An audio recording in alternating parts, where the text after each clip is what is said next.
We had a tradition of going to see my grandfather every summer and spending some time at his cabin. The cabin is by a lake and older than he is. My cousins drop by most years, and it's the only time I get to see them. The cabin is a load of fun for a child spending their carefree summer. We swam, fished, and were taught how to clean fish to cook.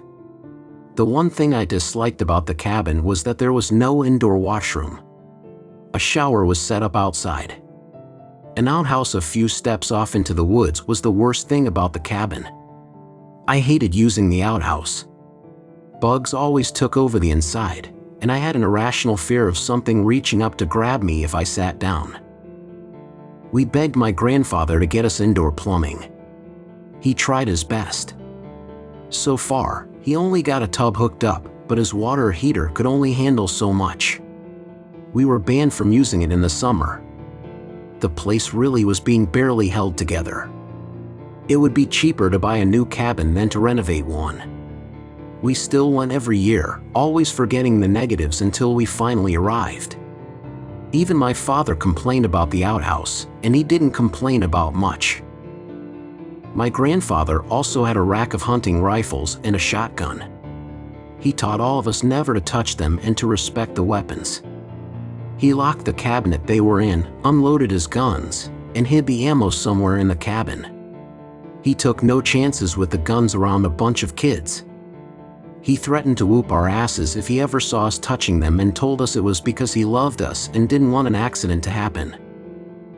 I asked why he kept the guns. I didn't see him use them very often, aside from shooting a deer or two. I would see him go off into the woods while we swam, with a rifle on his shoulder, but he normally never came back with some animal he shot. I didn't think he would kill something to waste, leaving it behind, nor did I think he was a bad shot. He may have walked slowly, but his eyesight was better than ours. He always knew what might be going on. One time, my cousin found a cigarette someone dropped near the corner store where we sometimes got ice cream snacks. He kept it hidden for a day. When he thought the coast was clear, he used one of the lighters for the fire pit. He didn't even take a drag before our grandfather came out yelling at him, scaring us all to death. With 3 kids crying, begging him not to tell our parents, he gave us mercy as long as we cleaned the boat we'd been putting off all weekend. Overall, my grandfather was a scary man, hiding a kind heart. One night, after telling each other ghost stories to freak each other out, the worst happened. When everyone else was dead asleep, I badly needed to use the outhouse. I hated going out at night. It might be only a few steps, but it felt like a mile walk. Things croaked off in the woods, which were perfectly normal noises for a forest. When you're a kid, pumped up on stories, those noises transform into killers and ghouls waiting to grab you. I went through the cabin to the back door, knowing I couldn't hold it until morning. There was a flashlight by the door. I turned it on, only to have it flicker off. It was the kids' job to make sure the flashlight had new batteries. We occasionally switched them to the good ones in the shared Game Boy for a few more hours of fun. It finally came back to bite us. Since the full moon was out, and I've taken the path 100 times before, I went on without the flashlight. I feared what my grandfather would do if I woke him up trying to find new batteries. Putting on my sandals, I went off into the backyard and down the short path to use the bathroom. I looked over my shoulder and walked faster, fearing what might be looking at me in the dark. That was a mistake. Going without a flashlight and not paying attention to where I was going could have killed me that night. The longer I walked, the more afraid I got. It should not take this long to get to the outhouse. Another crack of a twig made me jump. I could no longer hold it and needed to step off the path to do my business and carry on. I hated going to the washroom out in the woods. At least it was quick, and I was back on my way going the way I came. But was I? Nothing looked right. The trail appeared too overgrown. I didn't understand how I went so far off the path. In my mind, I went the right way the entire time and only got lost when I stepped aside. Fear nearly froze me to the spot. Forcing my body to move, I started down where I thought I came from, praying to find the path again. I called out for someone to come and get me. A sound came, and I shut my mouth. I felt my heart beating so hard it hurt. I looked around trying to see what was stalking a poor scared kid in the dark. Something flew at me, wings flapping, and a screeching cry made me snap. I ran screaming, trying to get away from the creature. Only when I stopped running and was very lost, did I realize I had just gotten scared by a bat. Just a normal, harmless bat. I wanted to cry. Unless someone noticed I wasn't in my sleeping bag when they woke up for the outhouse as well, no one would know I was missing until morning. How long would it take until someone noticed? I skipped breakfast pretty often. They might assume I was just sleeping in. I didn't want to stay in the woods overnight. Having no other options or ideas of what to do while lost, I kept walking while trying to force back my tears. I'd forgotten it was best to stay in one spot while being lost in the woods.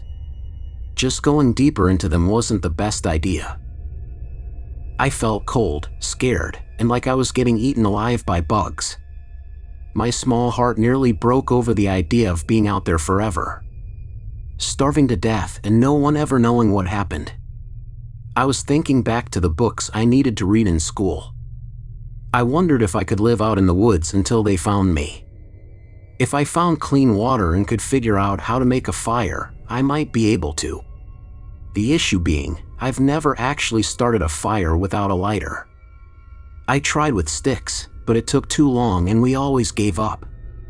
My cousin and I loved burning things and were impatient. There was always a lighter to use. I wanted to try and find the cabin until the sun rose. If I was still in the woods by tomorrow night, I would buckle down to figure out how to make a fire. Wait, wouldn't someone smell the smoke and find me sooner?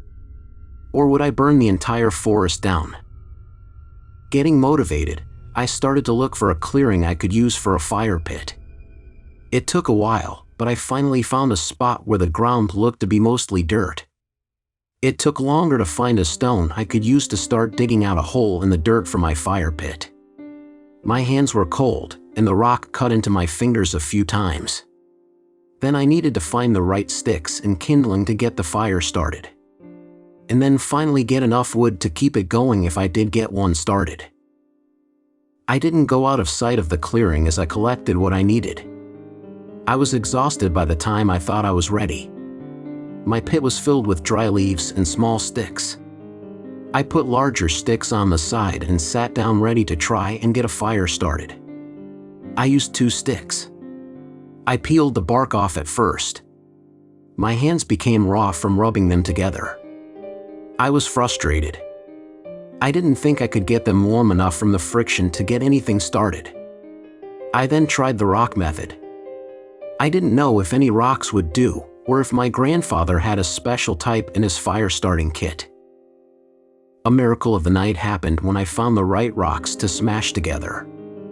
One spark caught and I nearly fainted when the leaves burned and yet didn't catch fire.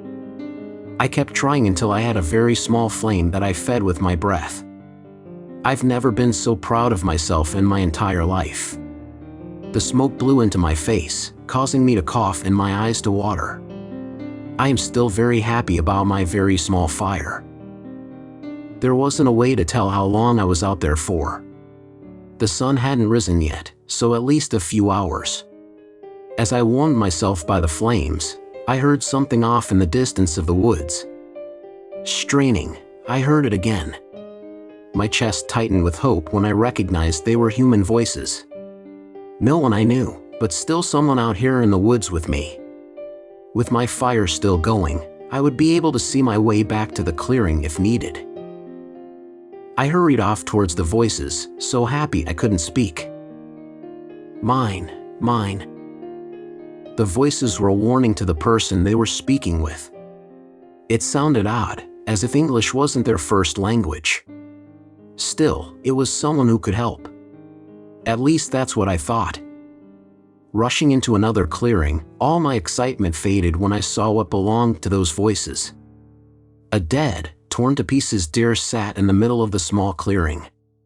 The blood soaked the grass and leaves. In the clear moonlight, I saw 3 pale figures all hunched over the deer, tearing in with their hands and teeth. All their limbs were skinny and far too long for their bodies.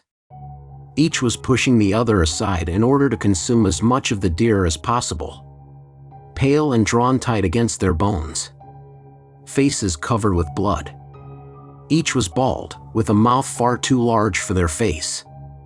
And their eyes, oh God, their eyes were missing. Each with black, empty sockets. None of them noticed me until I let out a scream. All 3 heads darted up now, knowing there was fresh prey. I turned around to run. Sounds from behind me said they were all starting to chase me. Tears came to my eyes, making it nearly impossible to see where I was going.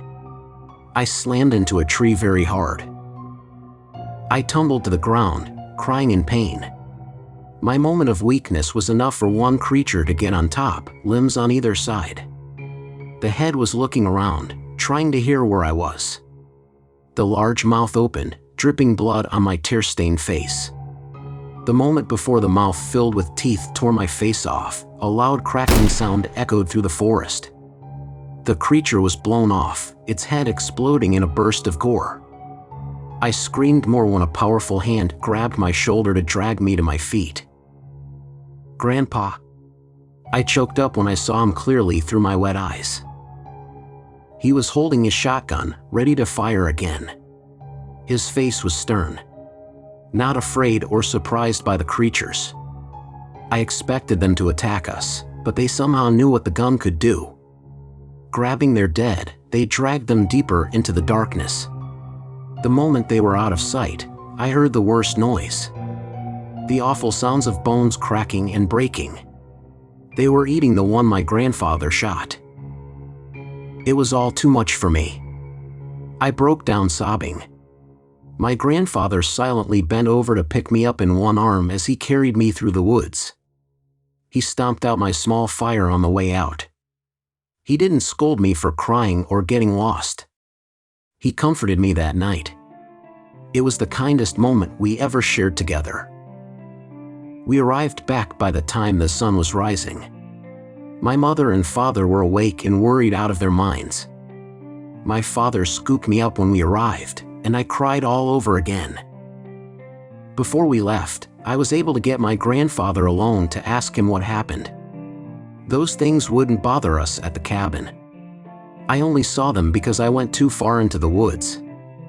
He had a deal with them that they were not to touch any humans as long as he fed them. He also wasn't sure how many of them lived in the woods, or what they were. He fully understood if I didn't want to come back to the cabin next year. I almost didn't, but eventually decided to return. I spent parts of my summer at the cabin every year, up until my grandfather passed away from natural causes. He wasn't able to get an indoor toilet, but he did mark the path to the outhouse with those solar-charged garden lamps to make sure no one ever went off the path again.